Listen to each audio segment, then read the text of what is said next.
FI engine knocking secrets. Piston ধ্বংসের নেপথ্যে নিম্নমানের জ্বালানি তেল। নিম্নমানের জ্বালানি তেল হিসেবে পেট্রোলকেও আমরা বলতে পারি। চলেন আজকে আমরা কথাবার্তা শুরু করি। আপনার আধুনিক ফুয়েল ইঞ্জেকশন বা এফআই ইঞ্জিনটি একটি উচ্চ প্রযুক্তি সম্পন্ন যন্ত্র, যা মিলি সেকেন্ডের হিসাবও মেনে চলতে সক্ষম। কিন্তু যখনই আপনি কয়েক টাকা বাঁচাতে গিয়ে কম রনের বা কম রিসার্চ অকটেনের জ্বালানি ঢালেন, মানে কম রিসার্চ অকটেনের জ্বালানি ঢালা মানে হচ্ছে কোনটা, ওইটা পেট্রোল, এগুলো যখন ঢালেন, তাছাড়া ভেজাল অকটেন ঢালেন, তখন আপনি আসলে ইঞ্জিনের ভেতর একটি টাইম বোমা সেট করে দেন। আজকের এই ভিডিওতে আমরা দেখব কিভাবে সামান্য জ্বালানির ত্রুটি আপনার সাধের ইঞ্জিনের পিস্টন আর সিলিন্ডারকে আক্ষরিক অর্থেই গলিয়ে ধুলোয় মিশিয়ে দেয়, আর আপনার পকেট থেকে ঘাটার ঘাট পয়সা খসাইতেই থাকে। হয়তো বা আপনি সেটা বুঝতেই পারেন না। সবই ক্লিয়ার করে দেব আজকে। আপনারা দেখছেন রিকু ব্লগস, যার স্লোগান সত্য সুন্দর আর তোষামত কুৎসিত। বিস্তারিত সহ ফিরে আসছে ইন্ট্রোর পরে।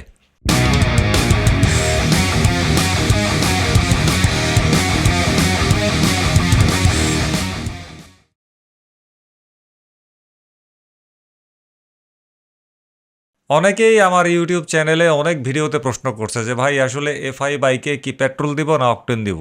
তাদের উদ্দেশ্যেই কিন্তু আজকের এই ভিডিওটা প্রস্তুত করা।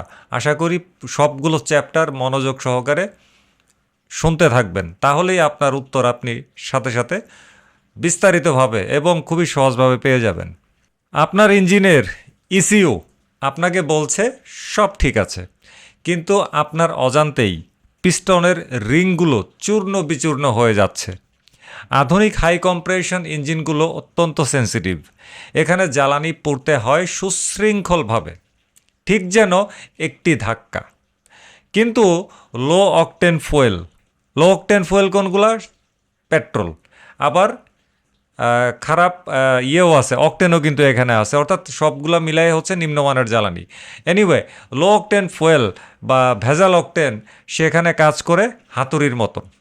যখন পিস্টন উপরের দিকে উঠছে, ঠিক তখনই যদি অপরিকল্পিত বিস্ফোরণ ঘটে, তবে সেই সংঘর্ষে তৈরি হয় অবিশ্বাস্য শক ওয়েভ। এই শক ওয়েভ বা নকিং আপনার কানে পৌঁছানোর আগেই ইঞ্জিনের 12টা বাজিয়ে দেয়। মনে রাখবেন, সত্য সুন্দর আর তোষামত কুৎসিত। আর সত্যটা হলো, কম দামি তেল কিংবা ভেজাল অকটেন আপনার ইঞ্জিনের আয়ু কমিয়ে দিচ্ছে প্রতি সেকেন্ডে। পেট্রোলেও কিন্তু একই অবস্থা। এই জন্যই বলতেছি কম দামি তেল, আবার বলতেছি ভেজাল অকটেন। কম দামি তেল কোনটা? পেট্রোল। আর ভেজাল অকটেন তো ভেজালি। এগুলা আপনার ইঞ্জিনের আয়ু কমিয়ে দিচ্ছে প্রতি সেকেন্ডে।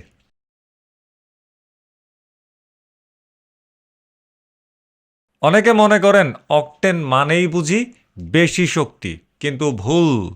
অকটেন হলো জ্বালানির স্থায়িত্ব বা স্ট্যাবিলিটি।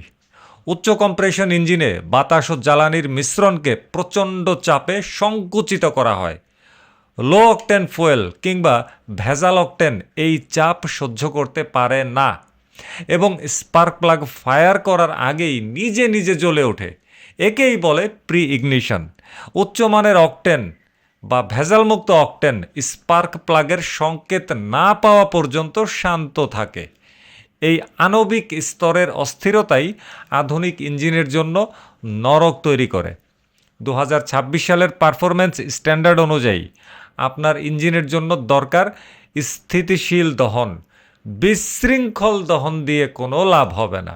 সুতরাং যারা এফআই মোটরসাইকেলে পেট্রোল দেওয়ার চিন্তাভাবনা করেন, কিংবা গড়পড়তা মানে গায়ে লাগাইলেন না, আপনি যেখান সেখান থেকে অকটেন নিলেন, যেই অকটেনের মধ্যে ভেজাল, আপনি সচেতন না হয়ে নিলেন অকটেন, ভেজাল অকটেন, সেগুলাতেও কিন্তু কোনো লাভ হবে না।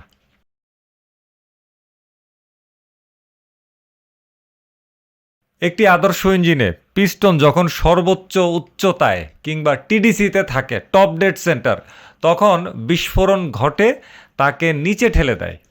কিন্তু নকিং হলে কি হয়?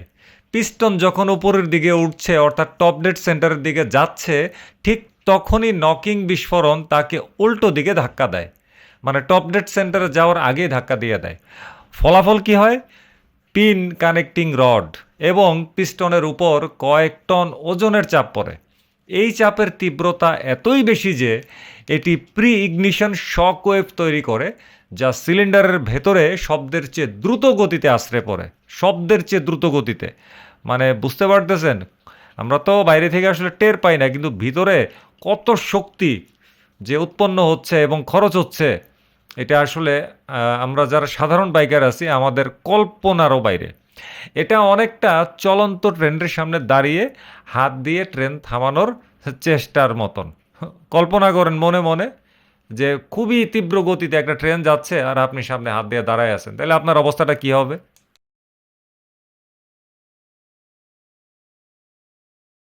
আপনি যখন বাইক বা গাড়ি টানছেন তখন সিলিন্ডারের ভেতরে ছোট ছোট পারমাণবিক বোমার মতো শক ওয়েভ তৈরি হচ্ছে। এই শক ওয়েভগুলো সরাসরি আঘাত করে পিস্টনের রিং ল্যান্ড বা যে খাঁজে রিং বসানো থাকে সেখানে। শক ওয়েভ পিস্টনের ওপরের স্তরের লুব্রিক্যান্ট ফিল্ম সরিয়ে দেয়। মেটাল টু মেটাল ঘর্ষণ শুরু হয়। অত্যাধিক চাপে রিং ল্যান্ড ফেটে যায় এবং পিস্টন রিংগুলো চূর্ণ হয়ে সিলিন্ডারের ওয়ালে দাগ ফেলে দেয়। এই দাগটাকে বলা হয় স্কোরিং।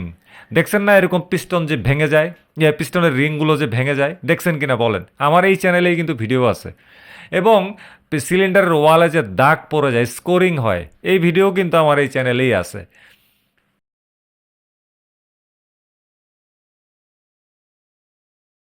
আধুনিক ইঞ্জিনে নক সেন্সর থাকে। এটি নকিং শনাক্ত করলে ইগনিশন টাইমিং কমিয়ে দেয়। কিন্তু ইসিইউ কি আসলে কোনো জাদুকর? না।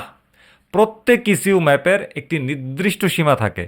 যদি জ্বালানির মান খুব বেশি খারাপ হয়, ভেজাল অকটেন হয় কিংবা পেট্রোল হয়, মানে লো নাম্বারের গ্যাসোলিন হয়, তবে ইসিইউ তার রিট্রিউশন লিমিট পার করে ফেলে। একে বলা হয় ঘোস্ট নকিং, ঘোস্ট ভূত। উচ্চ গতিতে বা কম লোডে যখন ইঞ্জিন চলে তখন অনেক সময় সেন্সর এই সূক্ষ্ম কম্পন ধরতেই পারে না। বিশেষ করে লিন বার্ন ম্যাপে ইঞ্জিনের ভেতরটা এমনিতেই গরম থাকে, সেখানে সামান্য নকিং থার্মাল রানওয়ে বা নিয়ন্ত্রণহীন তাপ সৃষ্টি করে।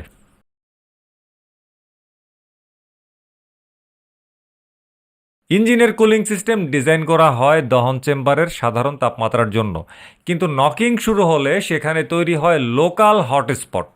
এই তাপমাত্রা অনেক সময় 2000 ডিগ্রি সেলসিয়াসও ছাড়িয়ে যায়।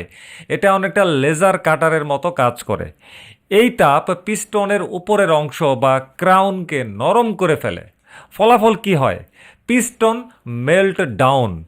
আপনার রেডিয়েটরে পানি থাকলেও এই লোকাল প্লাজমা জেটের হাত থেকে পিস্টনকে বাঁচানোর ক্ষমতা কোনো কুলিং সিস্টেমের নেই।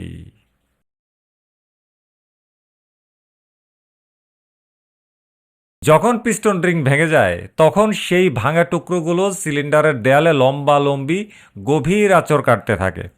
একে বলা হয় ভার্টিক্যাল স্কোরিং।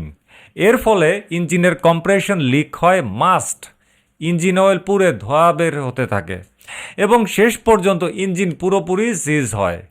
একবার সিলিন্ডার লাইনারে দাগ পড়লে আপনার ইঞ্জিন আর কখনোই আগের মতন পারফরমেন্স দেবে না। যত দামি মডিফিকেশনই আপনি করেন না কেন, কোনো লাভ হবে না।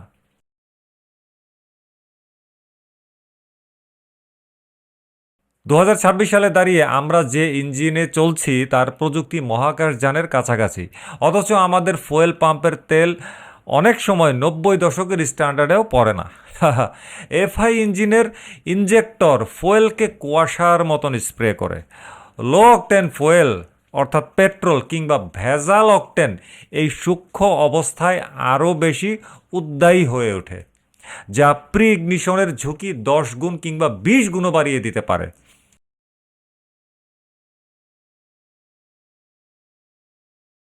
প্রতিকারের চেয়ে প্রতিরোধই কিন্তু উত্তম। আপনার ইঞ্জিনকে বাঁচাতে এই 3টি কাজ অবশ্যই করুন। 1. Fuel testing. বিশ্বস্ত পাম্প ছাড়া জ্বালানি নেবেন না। প্রয়োজনে অকটেন বুস্টার ব্যবহার করুন। নামি দামি ব্র্যান্ড বিদেশি ব্র্যান্ড এবং আন্তর্জাতিক মানসম্পন্ন। আমাদের দেশে কিছু অকটেন বুস্টার আছে খুবই সস্তা, 50-60 টাকায় ছোটো ছোটো প্লাস্টিকের বোতল, কিংবা 200-300 টাকায় এরকম বড় বড় প্লাস্টিকের বোতল। এগুলো যে কোন দেশে তৈরি হয়েছে একমাত্র উপরওয়ালা আর যারা বানাইছে তারা ছাড়া কেউ বলতে পারবে না। এগুলো দেয়া যাবে না।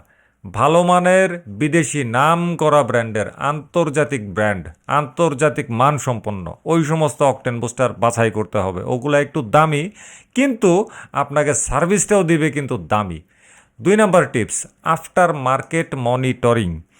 স্টকের উপর ভরসা না করে ভালো মানের ওবিডি ডাটা লগার ব্যবহার করুন, যা রিয়েল টাইম নক কাউন্ট দেখাতে পারে। 3 নম্বর টিপস, স্পার্ক প্লাগ রিডিং। নিয়মিত স্পার্ক প্লাগ চেক করুন। যদি প্লাগের ডগায় সাদাটে পাউডারের মতন আস্তরণ বা গলিত মেটাল দেখেন, বুঝবেন আপনার ইঞ্জিন নকিংয়ের শিকার হচ্ছে। আরেকটা বোনাস টিপস দেই, সেটা হইল কি, আপনার বাইকের এই এফআই বাইক বিশেষ করে এগুলোতে হচ্ছে হাই কম্প্রেশন রেশিও ইঞ্জিন, এগুলোতে কখনো পেট্রোল ভরতে যাবেন না। আর হচ্ছে অকটেন যেখান থেকে নেবেন, অকটেনটা যাতে একটু ভালো মানের হয়, ভেজাল অকটেন যাতে না হয়। ভেজাল অকটেনের একটা সহজ সোর্স হচ্ছে খোলা দোকান থেকে তেল নেয়, অর্থাৎ পেট্রোল পাম্পের বাইরে যে দোকানগুলো থাকে তেল নেওয়ার জন্য, ওগুলো হচ্ছে ভেজাল অকটেনের অন্যতম একটা সোর্স। আমাদের দেশের অসংখ্য মানুষ দামি দামি বাইক চালায়, তারাও এই সমস্ত খোলা দোকান থেকে কিন্তু তেল কিনে। অর্থাৎ আপনারা ইঞ্জিন নকিংকে মানে দাওয়াত দিয়ে আনতেছেন আপনার বাইকের ভেতরে। আর কিছু কিছু ফুয়েল পাম্প আছে, তাদের রেপুটেশন এমনিতেও খারাপ, তো কোন পাম্পের অকটেন ভালো এগুলো আসলে একটু খোঁজ খবর নেবেন। এইভাবে আমার পক্ষেও আসলে একদম ভালো পাম্প, সহি শুদ্ধ পাম্প বাছাই করে আপনাকে বলাটা আসলে আমার পক্ষে সম্ভব না। আবার আমাদের দেশের মানে টোটাল জ্বালানি ব্যবস্থার মধ্যেই সরকারের নিজস্ব পর্যবেক্ষণেই কিন্তু দেখা গেছে, অর্থাৎ বিভিন্ন সময় বিএসটিআই এবং ভোক্তা সংরক্ষণ অধিদপ্তরের পরিচালিত ভ্রাম্যমাণ আদালতের মাধ্যমেই দেখা গেছে যে ফুয়েল পাম্পের ফুয়েলগুলোতেও ভেজাল। আসলে আমরা যাবোটা কোথায়? হ্যাঁ, যাওয়ার রাস্তা আছে, আপনাকে বাধ্যতামূলক অকটেনের সাথে অকটেন বুস্টার ব্যবহার করা, ভালো মানের বিদেশি আন্তর্জাতিক মানের আন্তর্জাতিক ব্র্যান্ডের। ওই দেশি সস্তা প্লাস্টিকের কৌটার এত বড় না, এগুলো না।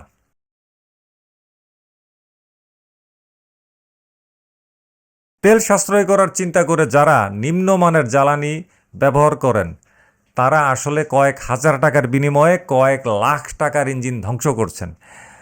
নিম্নমানের জ্বালানি কোনটা আমি বলতেছি, এফআই বাইকের ক্ষেত্রে নিম্নমানের জ্বালানি হচ্ছে পেট্রোল। আরেকটা নিম্নমানের জ্বালানি কোনটা? ভেজাল অকটেন। এগুলা যারা দিচ্ছেন তারা কি করতেছেন? কয়েক হাজার টাকার বিনিময়ে কয়েক লাখ টাকার ইঞ্জিন ধ্বংস করতেছেন নিজের হাতে। আধুনিক মেকানিক্যাল ইঞ্জিনিয়ারিং আপনাকে গতি দিয়েছে, কিন্তু তার জন্য চাই সঠিক খাবার। আমার ডেস্কটপে যেমন রাইজেন 7 5700Xকে ঠান্ডা রাখতে 240 mm AIO ব্যবহার করছি, তো আপনার ইঞ্জিনকেও তেমনি ঠান্ডা রাখতে সঠিক গ্রেডের অকটেন প্রয়োজন। মনে রাখবেন, তোষামত কুৎসিত। আপনি আপনার ইঞ্জিনকে যদি ভালোবাসেন তবে তাকে বিষ খাওয়ানো বন্ধ করে দেন।